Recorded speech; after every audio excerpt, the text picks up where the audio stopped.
Welcome to Empowered by AI. I'm Michelle Muncie Silva. This podcast is for women building what's next and using AI with intention. In Season 7, you'll hear from founders, entrepreneurs, business builders who are redefining success, creating on their own terms, and moving with intention.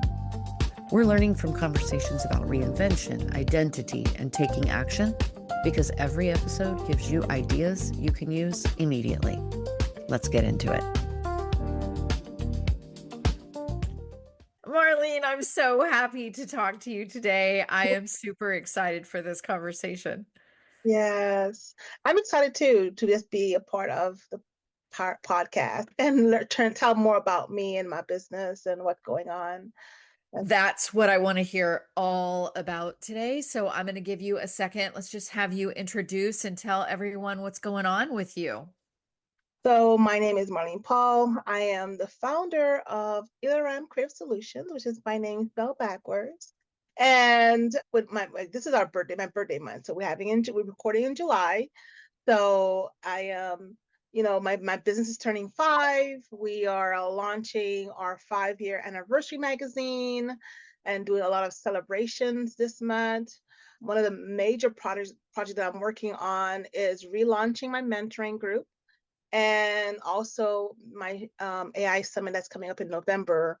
We're trying to get people to come again. This is our second time doing it. And then finally, we're doing some research on women in AI. So we're just collecting data on that. So it's just really exciting to just see and be able to just share what's going on with my business, what's going on in AI, and seeing not only women, but all business owners just take what we're teaching and what we're sharing and just scaling their business. So that's a few things of what's going One on. or two. Oh my God, I love this. Now you're saying that your business is now 5 years old. Happy Yeah. birthday, business. Yes.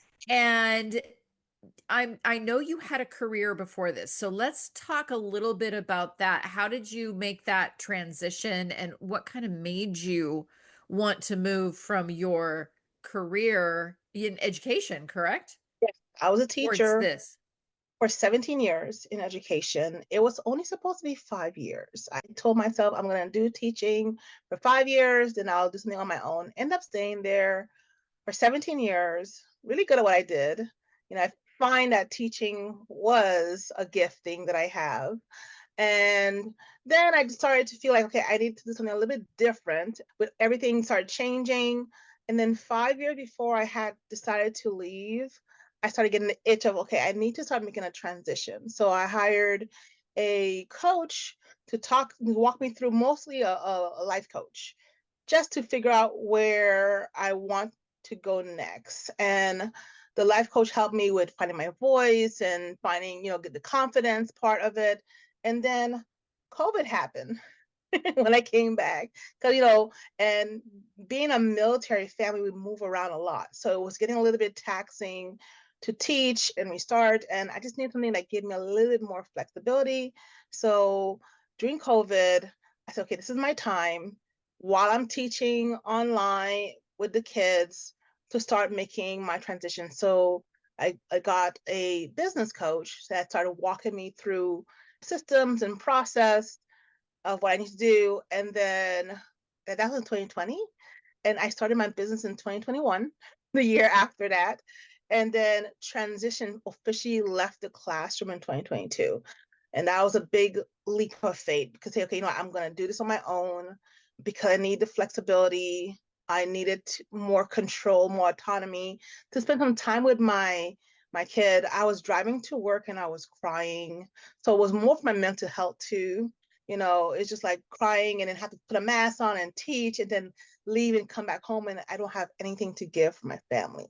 I'm like, if I'm going to work like this, it's going to be a little bit, it took me too much. I need to be here long term for my family because in this corporate and school system and anywhere you go, if you're no longer on this earth and you die, they're going to replace you really quickly.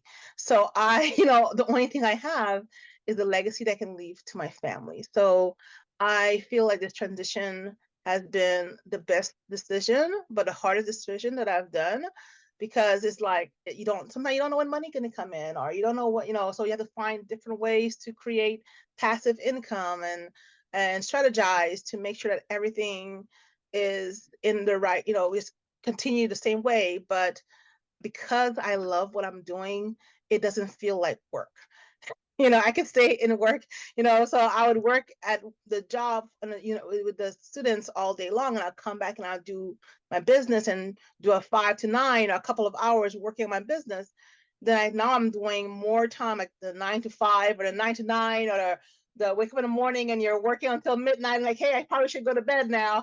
But it doesn't feel like work because it's something I love doing. It's something that, I give joy at it. Now it's just to get paid what I'm worth is the next level of next part of it. But I'm just glad that I made it to the 5 years. It's not easy.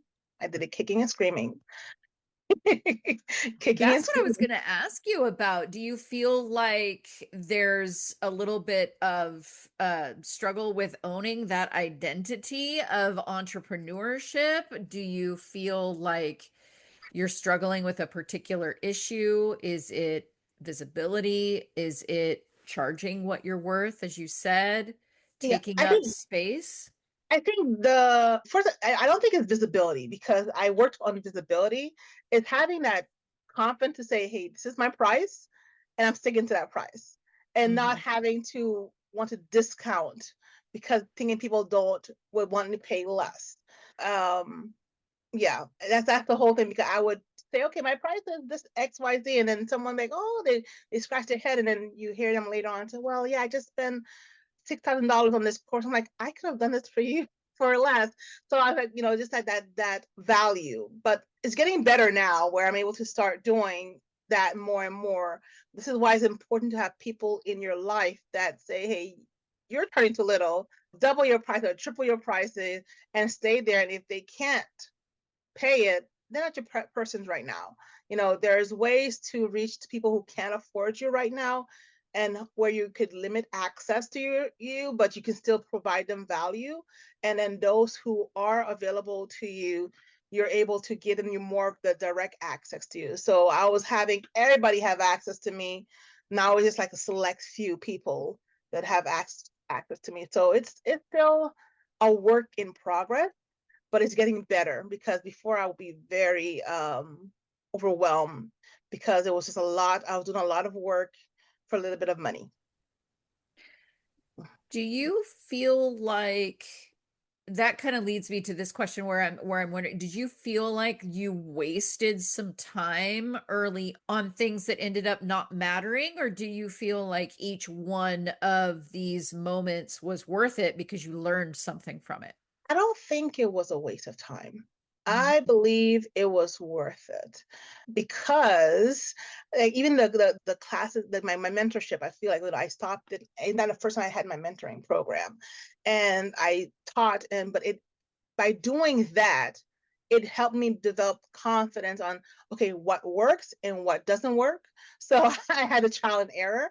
So when I go and stand in front of people and teach a class or do a workshop, it's it comes, I might be nervous like right beforehand, but when I get in front of the stage and start teaching, that goes out the window because I'm so used to doing it. It's just like it became a habit. So I built that habit muscles over the years, because I think my first paying opportunity when I left teaching was I taught a class on how to work with a school system and government contracting. And there were like 46 people online, and I got paid for that.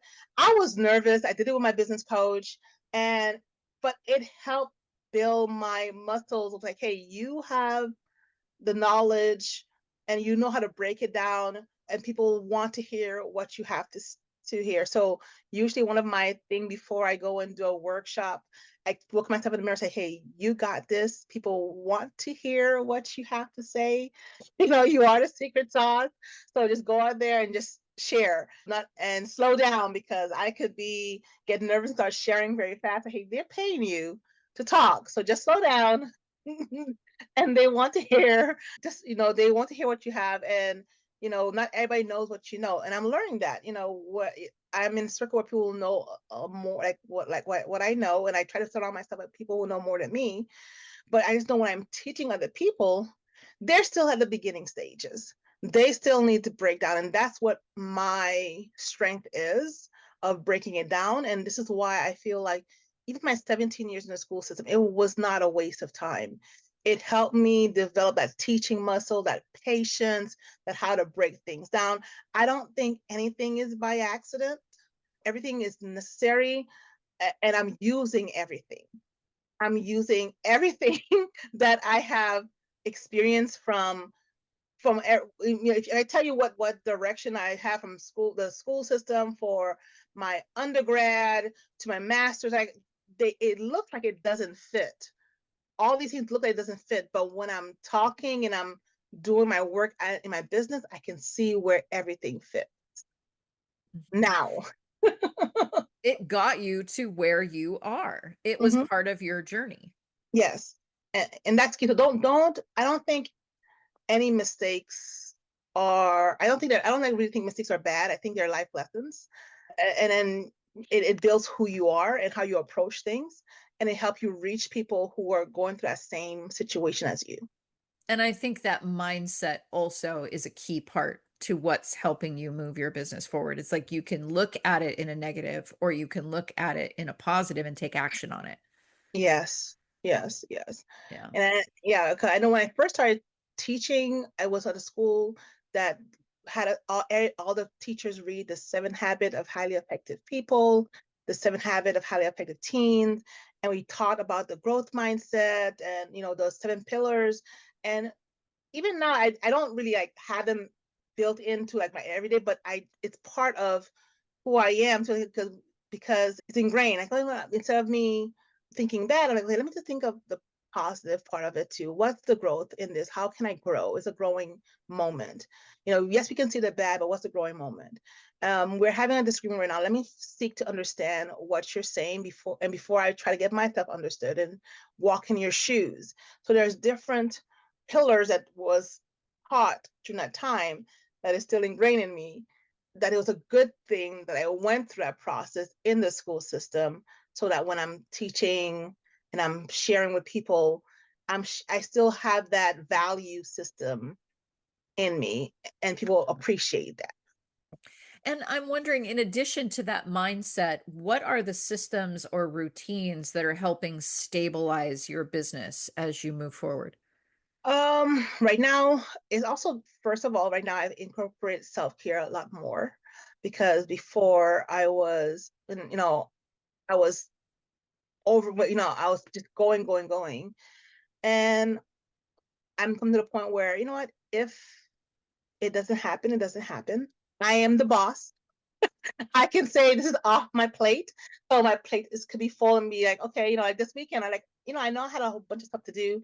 I could have spent the whole weekend playing with Fable 5 when we had it.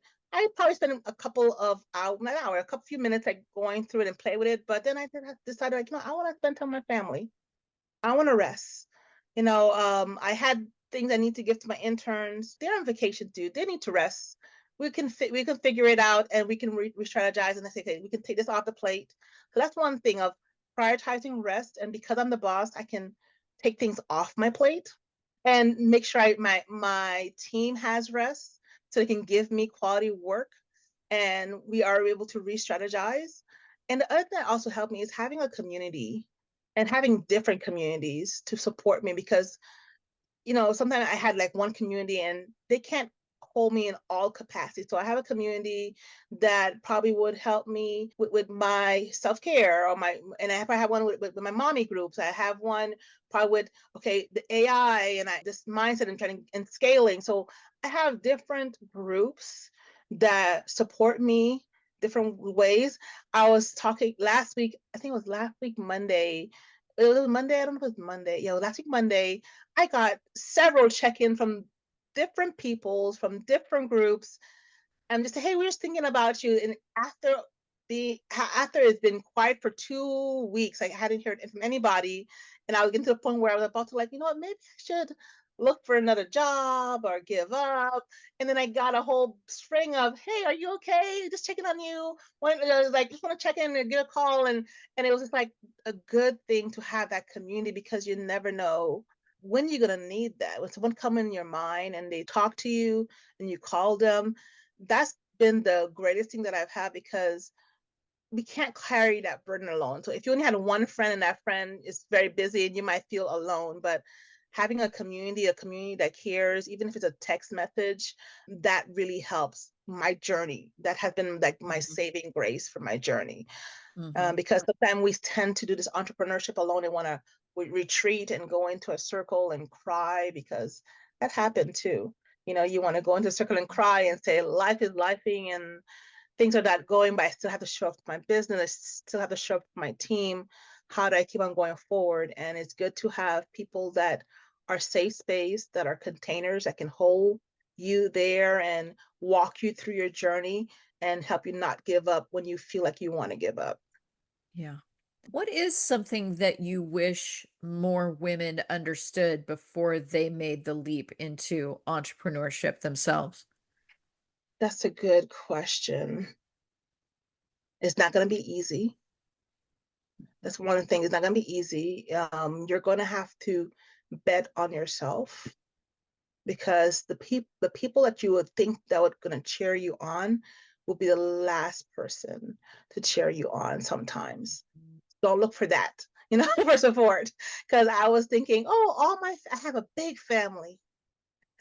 Everybody will come and buy from me and support, but they don't understand. Like, hey, why don't you get a regular 9 to 5? Like everybody else. Especially when you're a trailblazer doing something different. So don't look for support in the obvious places. I know that's one thing I have. I wish I learned from the beginning, because that was part of my beginning of my journey, like feeling disappointed, like, oh, I thought they would support me the most, and it's not fault to them. It's just that they're not in that journey. So you're going to have to find people that's taking that journey alongside with you. So my closest business besties are people who are in business, who are taking that entrepreneurship journey. I have my best friends who are not entrepreneurs, but they have other roles. They're my foundation, and they cheer me on. Doesn't mean that they understand what I do or who I serve but it's not negative towards them. It's just that it's a different journey for them and different understanding. So don't take it personally. Find community in the non-obvious places, and also continue to, for me, what helped me was I have my why. I begin with my why. Why am I doing this? I think that was the best investment I did for myself. That business coach, my life coach, the life coach, that was the first best investment I did, because it helped me drill down to, why am I doing this? Why do I want this long term? And because I have that before me, and I know people have vision boards and I have them up there, but my why, I have a picture of my son, because I know my business is my legacy to my family, and he is part of the reason why I am doing this. And entrepreneurship give me the flexibility to be at his events, to be at his scouting events, his swimming classes, to see him grow up and have that flexibility to make my schedule. So that was one thing that I wanted to do, and that was my why. And so I feel like if I can give an advice to any women starting off, is begin with why you want to do this, and hold that before you as you go through a journey. Keep on looking at it every single year, every single moment, every single day. I'm wondering how your definition of success has changed over time in light of what you just said. Or do you feel like it's solidified and it stayed the same? I think it stayed the same. At first, I thought it's actually not really straight. At first, it was more money, and that was it. But now, lately, as I'm getting older and into it, success for me is when I ask my son what do he know what I do, and he can in his kid voice say exactly what I do. And like, yeah, that's true. That is what I do. I remember one time before I pivoted into AI, I said, hey, what do you think mommy do? He said, well, you help other businesses make their business better. You help people make their business better. I'm like, oh, that's a really I love that definition. I would never see it that way, but other people will say, oh, you're spending all that time talking on the computer. You're always behind the computer. But at least he sees me helping other people. And then to hear him say, you know what, when I grow up, maybe I want to have a business myself, and here's what I want to do. And then he's having that mindset of how he wants to navigate. Maybe not similar to me, but at least he knows he has options and not limited to options. Not knocking my parents down, because my parents had a business mindset, but I came from an immigrant family. So, and hard work has always been the cornerstone, whether it have multiple jobs and business altogether. But I know they brought me to the United States to get a better life. And for me, that's success, because I'm making my parents proud, I'm making my kid proud, and I'm making myself proud. So success has evolved, because yes, I would love the money, but I can't take money with me when I'm gone. So my whole thing is, how can I leave a legacy to my kids and to my family and to my friends, to the community. This is what I'm thinking of going forward in my business. And legacy, I'm coming to understand that legacy is such a personal term. Mm-hmm. Everybody has their own definition, what that means to them. How would you define that term for you? If you say, I'm leaving legacy for my son, what is that exactly that you want to leave him? I want to leave him my values. My values, how to treat people with kindness, how to be a good human, how to think beyond himself, how to give back, because that's one thing I love to do. And even if we have a business mindset, yeah, we got the money, but it's mostly of the character, because making people feel like, I know for me, is I always say I want to be a reflection of love, of God's love to other people, no matter what I'm doing. And I'm leaving that to him, that he can continue to take that, like, hey, I can just show love to other people, no matter what they are, what their belief is. That's all my heart is, to just like outpouring of love. So when I'm doing my business, I'm doing that with integrity and love. When I'm talking to people and I'm meeting people, I am doing the same thing. For me, that's what legacy means for me. It's just like the character part of it, because the tangible stuff, you can't take it with you. You know, you can't take it with you. Everything goes in the blink of an eye. But the long-term character stuff, that can pass on for generation and generation, because people talk about, hey, what kind of person you are. Yeah. And that's what I find so fascinating about women-owned businesses. It is so often a complex deep dive into, yes, I want to sustain this. Yes, I need money to sustain this. There is also something beyond transaction. Mhm. There's something deeper than that. And there is this generosity of character that you're talking about. There is this focus on each transaction should be the whole person coming to the table. And Mhm. I love that you are bringing that up as a part of just how you do business and how you want to be known. I Yes. think that's absolutely amazing. Yeah. I'm not saying it's about, hey, oh, money don't want the money. No. It's Oh not that. no, no, no, Yeah. definitely. Yeah. That's absolutely clear. And Yeah. that's what's so beautiful about it is that it doesn't have to be one or the other. Yeah. Yeah. That's Yeah. the beauty of That's right. entrepreneurship. That's right. The resources. I think at the beginning of COVID, someone told me, I feel I was like worried about money. He said, you can't be scared of money. You need to think, when people pay you for your services, it should be look at as certificate of appreciation, but they're paying it with their dollars. So let them appreciate you and bless you through that way, because it shows your worth. I'm not saying your worth is high, but it shows like how much they appreciate the work that you're doing. So Mhm. allow them to do that.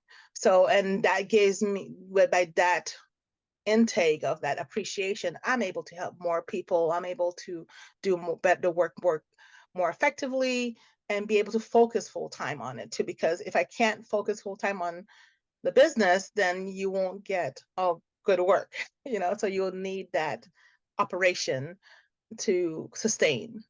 Yeah. And Yeah. that sustainable income is allowing you to open doors for more people. You're Hmm. helping people break down barriers that might otherwise have held them back.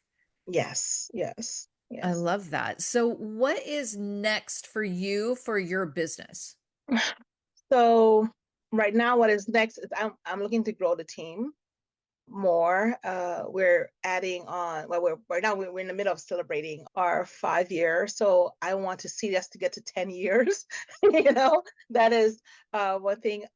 One of the major goals for, like, if I say for the next 5 years, is having a physical location, and this adding more services and opportunity for people here locally in South Florida or wherever else that I can get it. But that's what part of the next step for me is, just like, okay, let me get a location in place where I can maybe do like a co-working / coffee hub. I'm not sure. I'm putting it out there into the universe. So now I'm saying it here. I mean, y'all be like, hey, Marlene, where's that coffee coffee hub / co-working areas? Because I love coffee.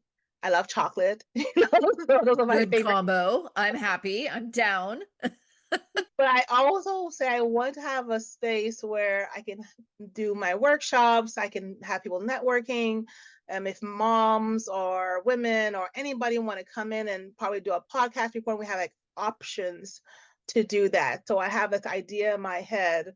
Okay, how do I get the product and the services together where we're able to meet, together? So that's one of the major things that is up next for us. We're continuing our research for the company. So still going into that AI governance and research and seeing how it's going with technology. Because more and more I'm doing the surveys, and I'm actually and seeing people's feedback. It's awakening another passion in me of advocacy in this area. So, and it's like, hey, let me just go into that deep dive in that area too, because I stopped the research after the master's degree. So, okay, I'm taking a break from that. And then I'm like, oh, I like analyzing this data. This is interesting. I love this trend, and I'm looking at patterns. So, and I'm seeing, okay, how can I support and how can I help? So we're going to continue doing that research, maybe go and like ask other questions for next year. But after we're done with this round of the research and the white paper and sharing it out there, we'll see what else the company will go in and see how can we advocate for other people who are in this area. I love that. I love that. Here is to coffee and chocolate and Oh, advocacy. yes, I love it. Oh, that's gonna be fantastic. I love that combo. Oh yeah. Okay, I love it. Now you give me something to think about. Like, oh, I love that. I love the ring. Be like, here's who gave me this. The first one who helped put that in place for me. There you go. It's the title above the shop. I love it. Yeah. All right, Marlene, if people want to get in touch with you, they want to connect with you, be a part of your journey, where are they going to go? So for my social media is easier. So it's Coach Marline Paul on all platforms. You can find me there. And that's the easiest way to connect with me. And if you connect with me, you connect with the business. So the business is my name spelled backwards. My name, Marline, with an I, not with an E. So Marline. So Coach Marline Paul on all platforms, and then Enilram Creative on all platforms. I love it. I love it. They're going to be reaching out. Yes. All right. Thank you so much for joining us and sharing your journey, because I think women learn better when they are learning from other women. Yeah. So I appreciate your honesty and bringing your full self to the table. Thank you. Bye. You've been listening to Empowered by AI, and I'm your host, Michelle Muncy Silva. If something from this episode clicked, don't let it stop here. Take one idea and try it out this week. And if you want to go deeper, head over to the Empowered by AI, the Slay Effect YouTube channel. Like, subscribe, and join us there so you don't miss out on what's coming next. All the links and resources are in the show notes. I'll see you next time.